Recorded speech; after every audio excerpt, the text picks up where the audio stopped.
Welcome to It's a Grand Life. Did you know that in the United States alone, 2.4 million kids are being raised by their grandparents or other family members other than mom or dad? 2.4 million. It's a Grand Life is a podcast for those grandparents and kinship caregivers who are committed to making a difference for those kids. Grand families are in every neighborhood, every city, tribe, and territory nationwide. If this is you or someone you love, this podcast is for you. Our goal is to offer hope and resources to help you. Please subscribe to our YouTube channel or follow us wherever you get your audio podcasts and leave a review. Every new subscriber and review helps us reach others that need assistance. Welcome to another episode of It's a Grand Life. Hello, my name is Craig Nash, and we'd like to welcome you to another It's a Grand Life. And we have an old friend with us today, Jan Wagner, who was with us a couple weeks ago and was sharing about her role as an advocate in Northern Michigan, and it talked about her grand family and all the challenges they're in. And I found her just very inspirational. I hope you did as well. But today we're going to really dig a little deeper into her role as an advocate. And she has a very challenging situation that there's no handbook that we could hand to Jan and say, right, this is how you navigate these things. But she's doing an absolute excellent job, she and her husband. And we just take our hats off to you, Jan, and want to welcome you again to It's a Grand Life. Thanks for being here. I'm really glad you asked me back. You know, as I explained to you last week, I felt like I talked in fruit salad or whatever. The words just kind of come out once you get me going. But there's so much to say. There's so much that needs to be out there, that needs to be given to grand families so that they're not navigating the dark. Did you feel like you were navigating in the dark when you first started? Oh my gosh, yes. Right. Sure, because we get this little thing as a baby, and I'd raised my kids and I had all the grandkids around, and I was feeling pretty confident in and I definitely took a hard hit with my grand's mother. Right. One of the things I think that was the most enlightening to me, and then it took me years and years and years and years to figure out, maybe now, I don't maybe 17 years later, was that I always thought I did something. Oh, that's good. I always thought, where did I slip up? What can I do? How can I? Because if I took responsibility for what happened, for what was going on, that means I also had the power to fix it. Right. And how'd that work for you? I didn't fix anything. Absolutely nothing. All I could do was focus on what I had in the here and now. Mm-hmm. I can't go back. I can't change anything I think was a shortcoming. I can't change what happened with my grandchild. Right. But we need to be in the here and now, and we need to focus on not only our own personal healing, because you talk about pain. There's a lot of pain to that grandparent that knows and is watching not only their biological child suffer, but their grandchild suffer. Right. So you carry all of that pain with you, and don't try to keep carrying it, because it'll eat you up and you won't be able to focus on what you need to do. Well, Jan Wagner, what do you do with the pain when you know it's like overwhelming and and you can't hang on to it? How do you get rid of it?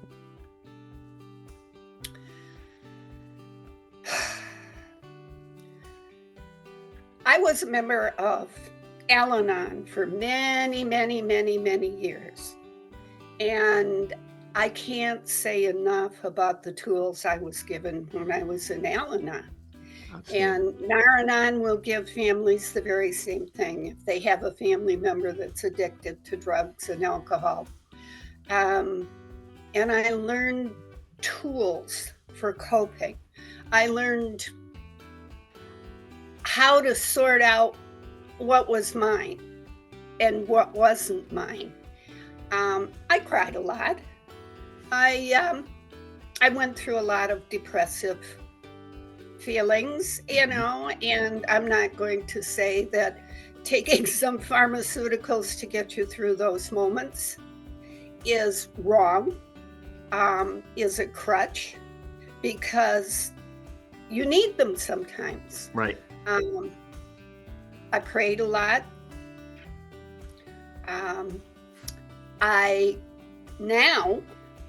I just take my headspace and I go for walks on the beach, summer and winter.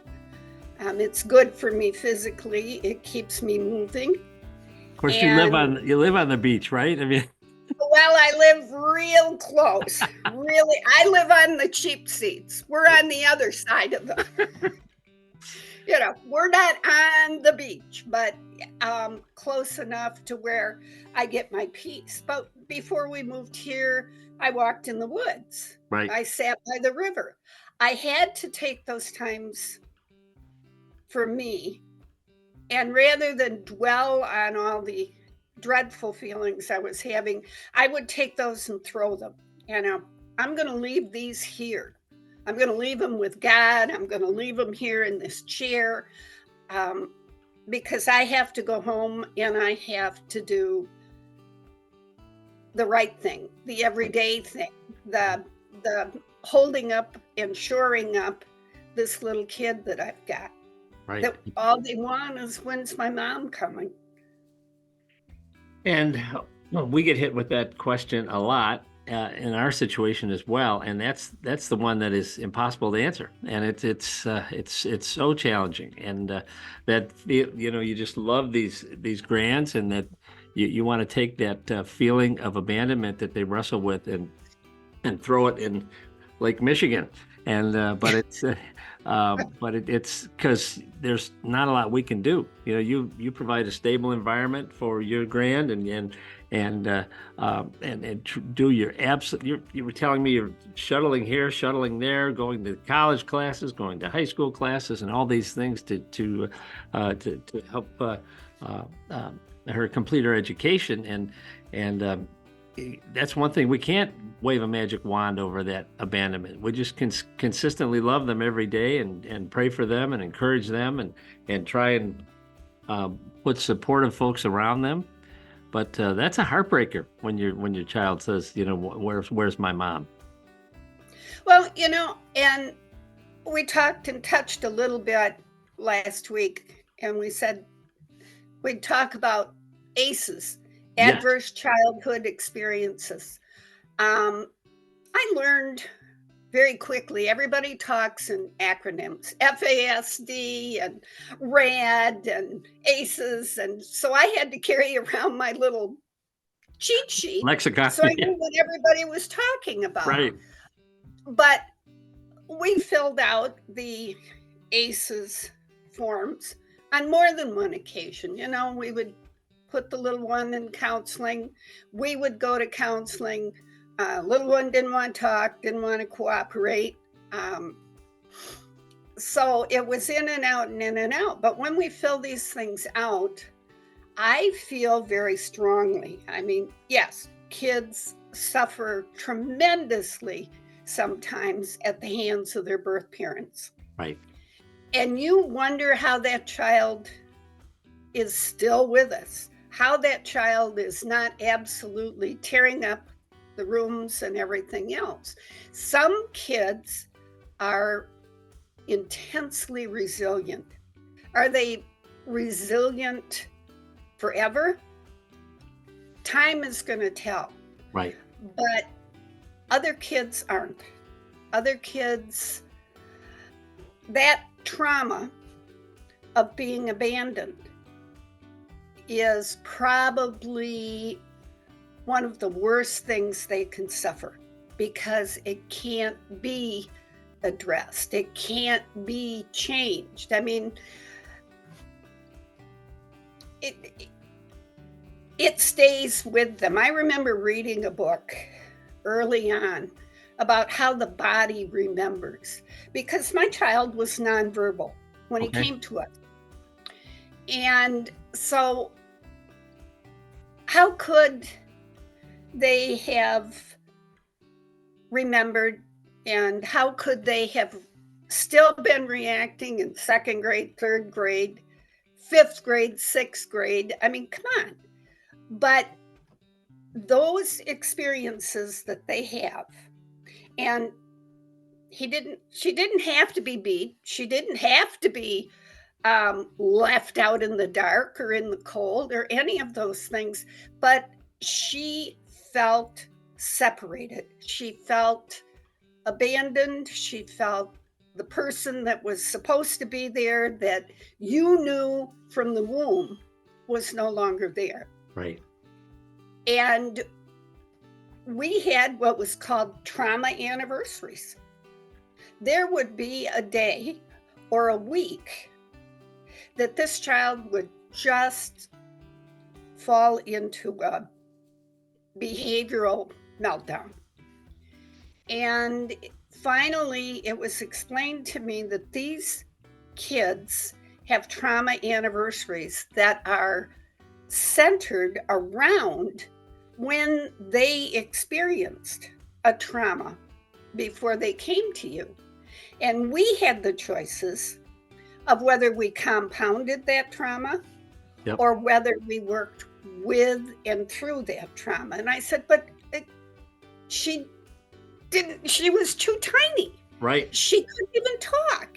How can she express these things now? And so the book was given to me about how the body remembers what the mind forgets. Wow. And so they physically are responding to these trauma anniversaries, even though they don't know what they are. Christmas was always and still is difficult for my grand. Birthdays, because that was when the separation took place. Right. Right. So they react physically to that emotional hidden feeling. So Jan, you're saying that when you can approach Christmas or birthdays, and your grand's behavior could go totally haywire because they're off the charts and extremely difficult to be around. I'm assuming, and you were saying, what did we do? And it really is a memory that triggered this traumatic, you call it anniversary, but it is a recollection of whatever, the abandonment or what have you. And that is really interesting. Because there have been some days in our situation where I don't know where this behavior is coming from. And it may just be, and there is something going on there where there's a thinking about mom. Where's mom? And why don't we hear from her and everything else? And that's just so interesting. And when we talked after our last podcast, there were some things you wanted to make sure that grand families were aware of the things that they needed to be aware of. And one of those things obviously was how to deal with trauma and ACEs, and of course the adverse childhood experiences is now a whole data set that has just really the data that agencies are tracking on these adverse childhood experiences that they can tie into health outcomes later in life is just fascinating how they do all that. But you also wanted to make sure that the grandparents knew about issues at school and behavioral health and how to navigate LGBTQ and other situations that maybe folks aren't aware of, but getting set for school, the behavioral health, and all those things that can take a huge learning curve if you're not familiar with how to address it, don't you think? Oh, absolutely. Because when we're raising our own kids, we're acting on instinct.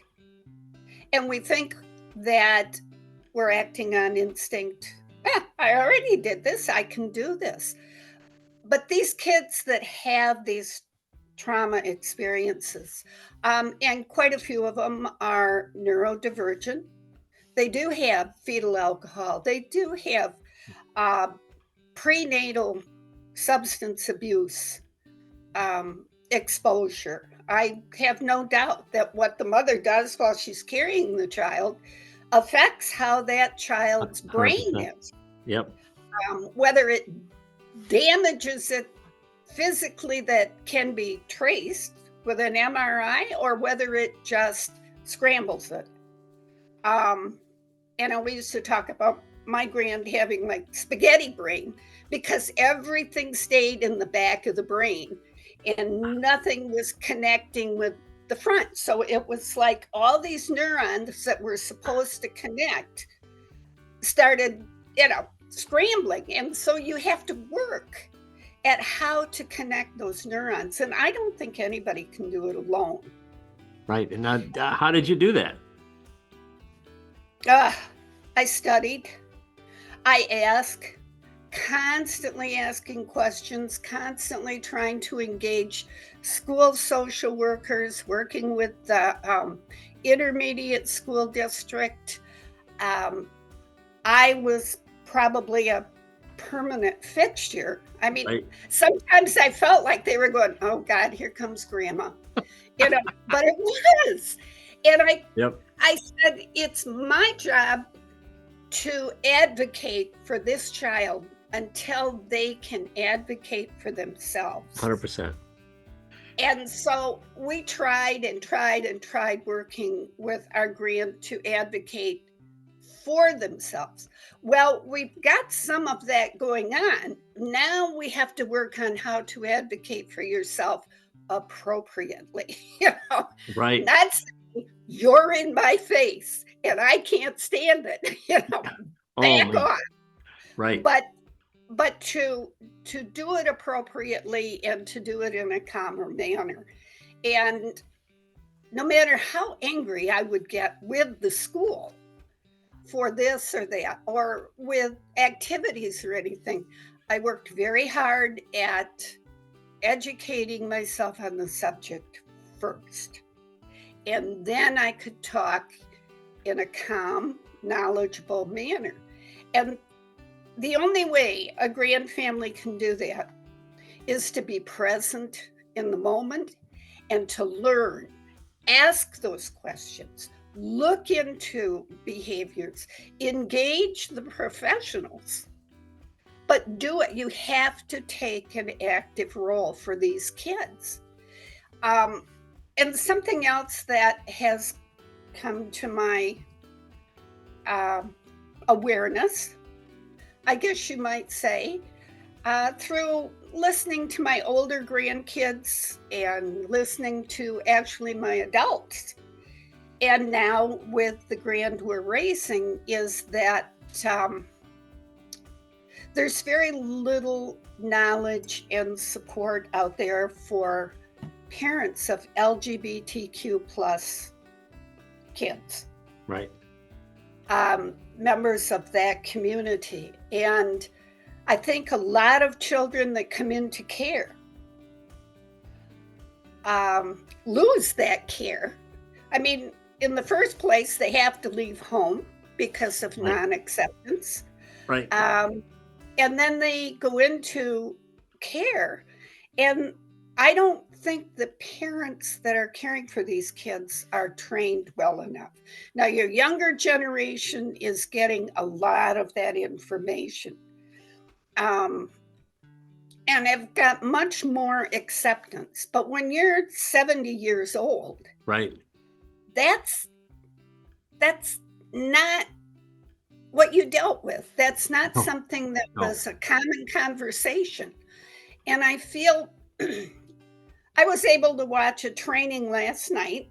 Michigan is starting to do a better job of putting information out there for grandfamilies and for caregivers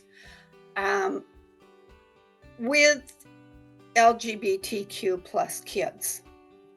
how to accept them, how to talk to them, how to support them. The biggest thing with these kids is support. The suicide rate is 40% higher. Oh, Most of them have either had suicide ideations or attempted suicide, um, or just simply don't want to exist. right. They don't really know how to put the word suicide to it, but they just don't want to exist with it. And so we have a lot of advocates, excellent advocates out there, particularly, Michigan's doing a great job, and we've got Generations United, and we've got Yep. all of the areas that are really working hard for grandfamilies as far as support and trainings and so forth. I have to say that the arguments that I started out with 15 years ago for support for grandfamilies are still going on. We're still asking for services. Right. We're still asking for support. We're still asking for it. Now we're being faced with tuition, or what we went through getting a driver's license and Right. paid car insurance, things like that we just don't think about when they're tiny. We think, 100%. are these diapers ever expensive now? Oh, honey. You take those in a minute compared to college tuition, right? But Or $150 for a pair of shoes. exactly. But yeah. anyway, because all of this has been brought in to our home, and because it's such a political hot topic, and especially in the transgender community, my advocacy, I had explained I had taken a break for a while during Yep. COVID and during trying to get my Graham's mental health put back together. And when I talked to you last week, you kind of lit that passion again.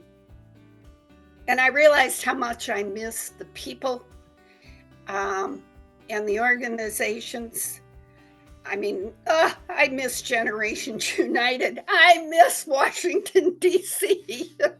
I miss those things. I miss going and making the argument and making the point. But my advocacy has branched out. And because I have found there is a huge need for people to understand and accept all walks of life. Yep. And I ideally want to see caregivers, particularly grandfamilies, because we're in that void where we Right. were not raised with a very positive attitude towards this community. Right. And I think we can do a lot better at reaching out. I remember we went through all the foster trainings. I went to all the conferences. I listened to everybody speak, even in the foster care community.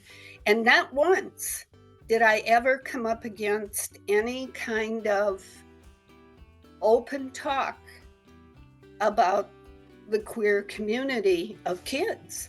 Right. And how to help them, and why they're coming into care, and why they're living on the street, and why they're doing everything to survive,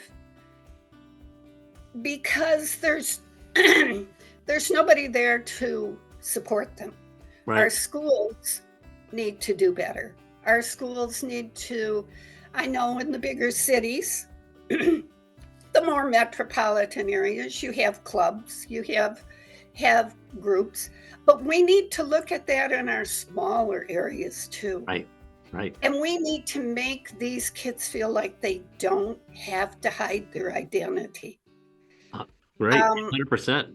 Who wants to do that? That's Right. help. We need to help them and support them any way we can, because we do not want the folks feeling like they want to end it all, or I don't fit in, but I just want to hit on one point that you made regarding you coming out of retirement as an advocate for grand families. When talking to you, you sound like a psychotherapist because of all the training you've done on your own and the vocabulary you use, and now with this expertise, which you didn't volunteer for, but this expertise in the LGBTQ community. I just want to speak to you. You need to do that because that's really a giftedness that you have that you bring to the table. And I know I've told you before, when my dad came out as a gay man when I was in the 1980s, right after the Civil War, a million years ago. It we didn't have Don't any say that support. because I had 3 kids in high school. Right, but it was very, very difficult for us, and to how do we react to that? And we were in a faith culture that condemned it, and it was ended up leaving the church, and that was very traumatic for my brothers and I, and by the grace of God, we've dealt with that over the past 40 some years. But to be a young person and having to question, is this is my identity this way or is it that way? I don't have all the answers, but I do know the manual says love your neighbor as yourself, and that's the manual I try to follow. And I'm not perfect at it, but we have been through trauma, and I would say we've all had aces at one point in time in our life. So how can we support the least of these and the young ones, and I can't imagine being in high school and wrestling with those issues and those questions, and those are real world, but when you look at the ACE spectrum, for lack of a better term, these adverse childhood experiences, it's filled with trauma that you wouldn't wish on anybody. And one of the criteria, have you ever seen a relative physically abused or anything? No, we don't wish that on anyone either. But so I just take my hat off to what you're doing, and you would be, of course, a pioneer advocating for the queer community as a grand part of a grand family. But it's so needed. It's absolutely so necessary, and I need to find my space. I need to find that connection. I need to find that place to be. I've got the words. I'm certainly dealing with the experience. Right. Much like when I was, first as a grand family. And now we are having this experience with this community that is very oppressed. Yep. And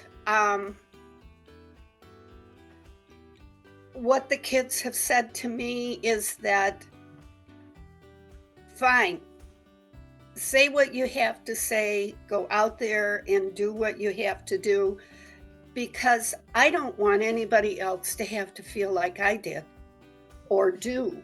Right. I want other people to know. I want them to accept. Why can't I just be who I am? And I guess it's my next journey. It's my next task. And it's difficult to bridge. It's like the topic you don't talk about, but it has to be. It has to be. So that's kind of where I'm headed, but still I realize that the fight for advocacy for grand families, period, for that support and for that information and that knowledge, and telling them it's okay to ask, telling them it's okay to ask again and again and again, to research, to get that information so that you do know what you're doing. Right. I did, and you and I talked a little while ago, and I don't want to make this all sound like it's been a tough journey, and a negative journey. I had spent a lot of time in my own thoughts. And I do have to tell myself every once in a while, get your head out of there. Don't Right. go there. Because 100%. it's painful if I go there. But what I want to say is today we're in a good place with the family. My daughter is stable in a good relationship right now. She's reaching out to us. I mean, it's taken 16 years Wow. of back and forth, Yep. but we have that connection. Last night I'm just laying in bed and all of a sudden I just sent a text and said, I love you. That's awesome. Those are hard words to say. Mm-hmm. And of course she will say, thank you for everything you've done. I couldn't repay you for what you've done. And we're working on it. It's a work in progress, but and find the humor. Oh my God, find the humor in what these kids bring into your life. Yep. Where would we be without that to bind us together? He'd be on the golf course, I'd be on the beach, and maybe we would pass sometime around dinner. But we can't. Right. Because we have this focus that has kept our minds sharp. Yep. Has made us try to keep our bodies at least a little bit active. Oh, so true.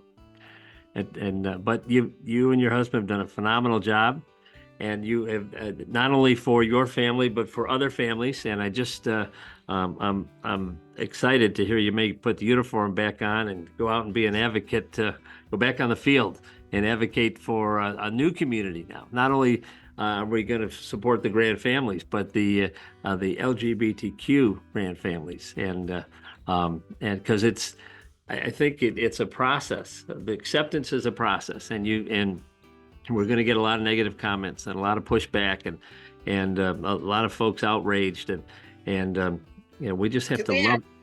Yeah, too bad, and we got to love them through it, because this suicide rate is 40% higher. I mean, that's ridiculous, and we certainly can't have that. And I just want to encourage you, and Jan, I just want to thank you again for being our guest today on It's a Grand Life, and you've been carrying the torch for so long, and now you're in a good place where relationships are being reconnected with your daughter, and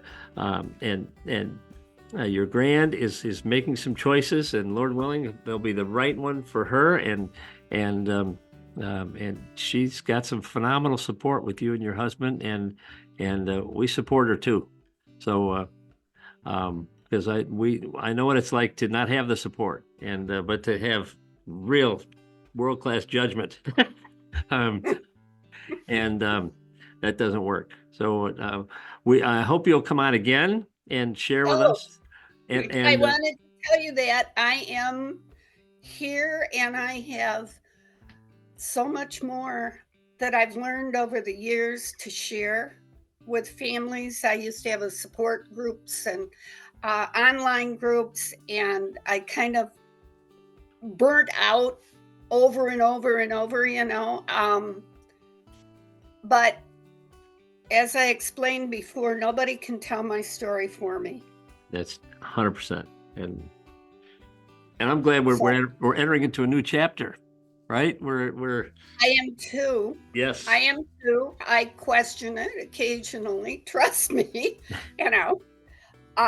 I'm not about to jump in the car and drive to Lansing like I used to. I don't like to drive anymore. But well, you can do it on Zoom now. You don't have to drive. Just exactly. But there's some exciting things happening where hopefully we're going to be interacting with some of the representatives in Michigan. There's a representative who's going to be on our show in a couple of weeks from Flat Rock, Michigan, and she is heading up a grand family, and I think she's going to be a good person for us to know. And I want to Great. get Yes. I want to get you connected with her and our other friend Lisa and Debbie and whoever else wants to do that, and just see if we can't help, especially you veterans who've been advocating for all these years. See if we can't really help her get some support across the finish line for grand families. But thanks for being our guest again today. You're welcome anytime, and I absolutely mean that, and consider you a dear friend and just behind what you're doing 100%. And want to thank you all for joining us at home for It's a Grand Life. And Jan Wagner's got an incredible story to tell, and she will be back again. But we'll see you next time for It's a Grand Life. Thank you for joining us today for It's a Grand Life. It's a Grand Life provides vital content, regulatory updates, and subject matter experts that are committed to supporting the 2.4 million kids and their caregivers from every neighborhood, every city, every tribe and territory nationwide. Please subscribe to our YouTube channel or wherever you get your podcasts and leave a review. Every new subscriber and review helps us reach others that need assistance. As caregivers, we are united in purpose. We are driven by hope while providing strength for today and hope for tomorrow. We are truly making a difference while living the grand life. If you have a suggestion for a future episode, please reach out to us. But we'll see you next time for another It's a Grand Life. Thank you for joining us.